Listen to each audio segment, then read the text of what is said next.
Announcing the portable Sunday dinner by Colonel Sanders.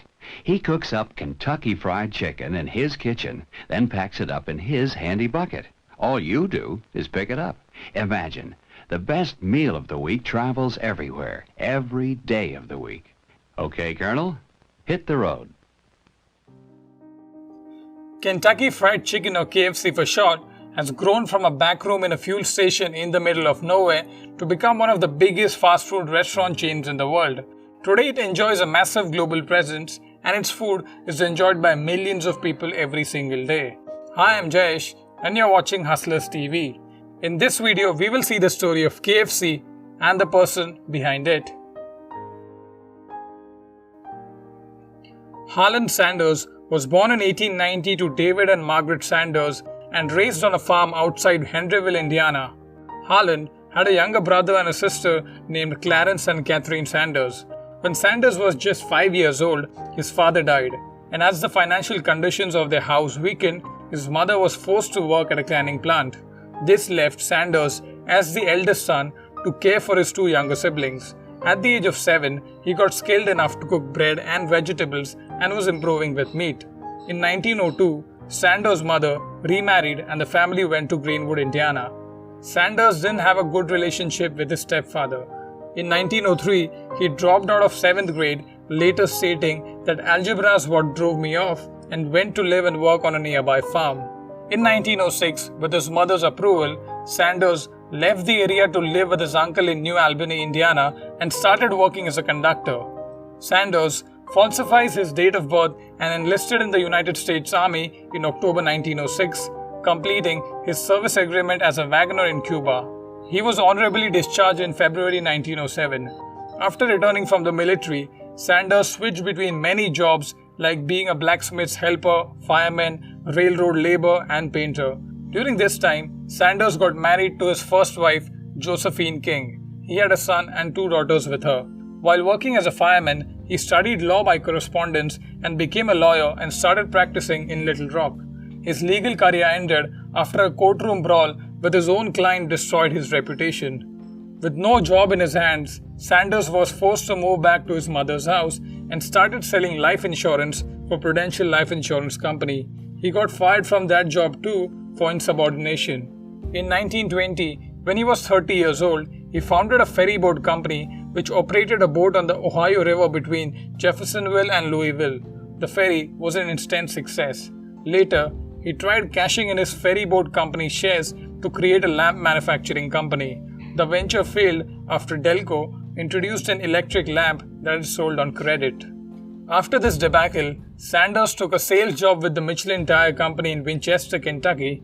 In 1924, he lost this job too when the plant got closed. The same year in 1924, by chance, he met the general manager of Standard Oil of Kentucky, who asked him to run a service station in Nicholasville. He ran the service station till 1930 when the station got closed due to the Great Depression. In 1930, the Shell Oil Company offered Sanders a service station in North Corbin, Kentucky, rent-free, in return for paying the company a percentage of sales. He took the offer and started running it. It was here that he first served to travelers the recipe that he had learned as a child from his mother: fried chicken and other dishes such as steaks, country hams, and okra. Sanders' fried chickens were hugely successful and became popular in the local region. After 4 years of serving from his own dining room table, Sanders purchased the large filling station on the other side of the road.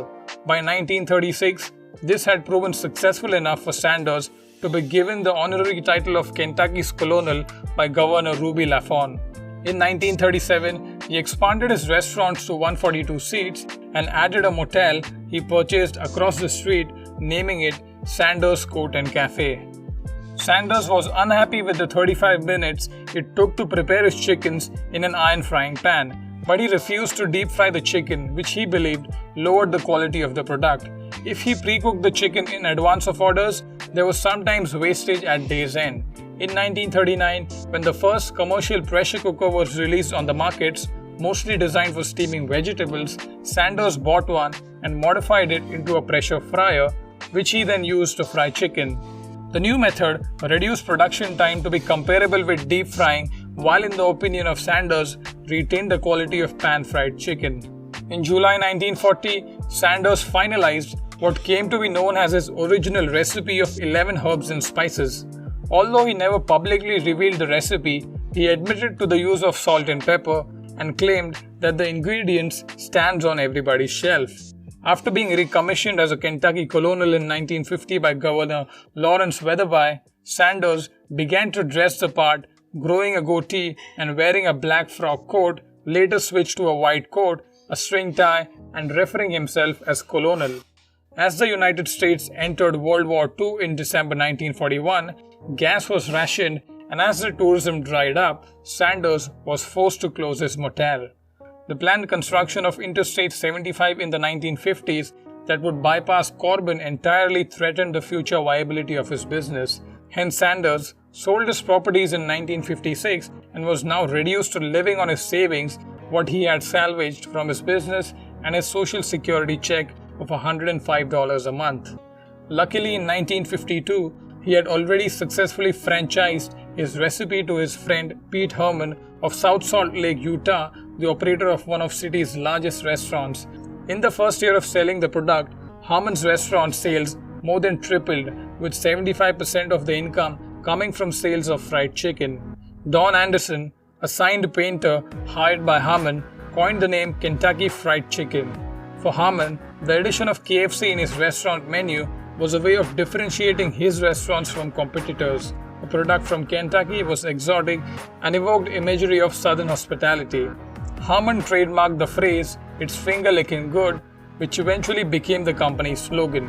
He also introduced the bucket meal in 1957, which included 14 pieces of chicken, 5 bread rolls, and a pint of gravy in a cardboard bucket. Serving their signature meals in a paper bucket was to become an iconic feature of this company. After Herman's success, several other restaurant owners franchised the concept and pay 4 cents on each chicken as a franchise fee in exchange for Sanders' secret blend of herbs and spices and the right to feature his recipe on their menus and use his name and likeness for their promotional purposes. In 1956, at age 65, Colonel Sanders decided to franchise his recipe throughout America. He put a couple of pressure cookers and a bag of seasoning into his cars and hit the road with his second wife, Claudia. When he came across a likely-looking restaurant, he would go in and beg the owner to let him cook some chicken for his restaurant employees after the noon rush or after closing time. If the employees were impressed by the chicken, the colonel would offer to stay around for a couple of days and cook for the restaurant's customers. Now, this was a slow and costly way to sign up franchises. To offset his expenses, the colonel got a free meal from his friends in the business wherever he could and often slept in the backseat of his car. Within a couple of years, the colonel was getting enough inquiries about franchisees so that he could quit making such trips and insist that people come to see him. His efforts paid off, and by 1960, there were 200 outlets in the country and about half a dozen in Canada, and the colonel's profit before taxes was about $100,000 a year. By 1963, there were about 600 KFC restaurants in USA and Canada, making the company one of the largest fast food operator in the United States. KFC popularized chicken in the fast food industry, diversifying the market by challenging the established dominance of the hamburger. By 1964, Colonel was 74 and worried about what would become of the company after his death. Hence, in 1964, Colonel Sanders sold the company to a group of investors led by John Brown Jr. and Jack Macy for $2 million. The contract included a lifetime salary for Sanders of $40,000, which was later increased to $75,000, and the agreement that he would be the company's quality controller and trademark. After selling the company, Sanders remained the company's symbol, traveling 200,000 miles every year on company's behalf and filming many television commercial and public appearances. Sanders was often unhappy with the quality of gravy sold by the new owners and always criticized it publicly. Sanders was diagnosed with acute leukemia and died in 1980 at the age of 90. Sanders was buried in his characteristic white suit and black western string tie in Cave Hill Cemetery in Louisville. By the time of his death, There were an estimated 6,000 KFC outlets in 48 different countries worldwide with annual sales of over $2 billion. Even since his death, a fictionalized Colonel Sanders has repeatedly appeared as a mascot in KFC's advertising and branding. And even though he died in 1980, his image is still alive, and every time you eat at KFC, Colonel Sanders is looking at the quality of the food sold to you thanks to his ever-smiling face next to KFC's logo. Today, KFC is owned by Yum Foods and has more than 24,000 restaurants worldwide with presence in over 145 countries. There's more to KFC after Colonel's death, but we couldn't cover everything in one video. Please share your views about KFC and Colonel Sanders in the description. So that's it for today, guys. If you like this video, then please give it a thumbs up. If you're new here, then please consider subscribing to our channel and do check out our other videos. Thank you for watching. See you in the next video. Bye.